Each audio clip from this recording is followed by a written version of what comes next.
As the temperatures are rising, police say it's the prime time for those slick door-to-door salespeople, typically young people, and they're hawking magazines or maybe cleaning products. But tonight, we investigate how those on the other side of the door could actually be victims of human trafficking. Dana Hurtnicki has the story. We should start by pointing out not every salesperson that comes to your door is involved in something like this. But there is a sinister underworld that can trap young people into a life they don't believe they can escape. It was last winter when 18-year-old Kaylin Goodman disappeared from Kingfisher. As police investigated, they would discover she left with this man, who promised her a lucrative job selling magazines. Some of these organizations are pretty insidious.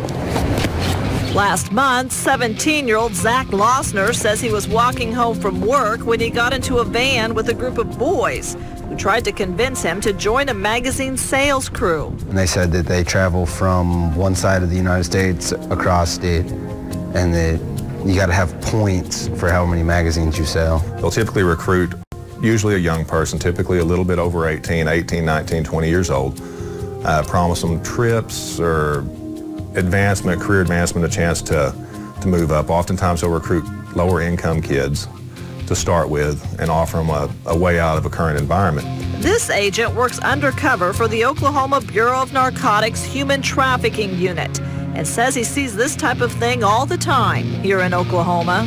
Then they'll move them cross country. They'll be, 500, 1,000, 2,000 miles from the areas they're familiar with. That puts them a little bit off balance, off base, so they become more dependent upon the crew leader. He says the teens will stay in a hotel, several to a room, maybe eating just once a day. And in every case he's worked, this agent says the teens are told to watch some sort of indoctrination video. They're going to promise them the world, and then all of a sudden, that's when they wind up in the hotel room getting beanie weenies, but they're still at the same time watching this video daily.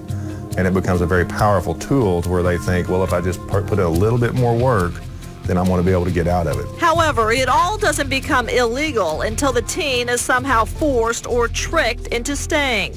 Industry watchdog groups say the sales crews are often forced into sex, violence, and drugs. Some even end up dead. It's something Lossner says he heard hints of as the men drove him around.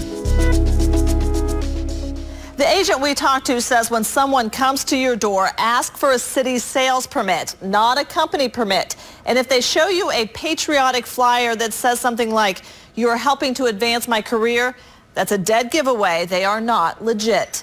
Dana Hurtnicki, News 9. A good warning there, Dana. Now, that OBN agent also warns about giving any door-to-door salesperson any personal information. These groups can often steal your identity. And of course, it's never a good idea to let anyone you don't know come into your home. If you do suspect someone is a victim of human trafficking, you can call the OBN hotline at 855-617-2288.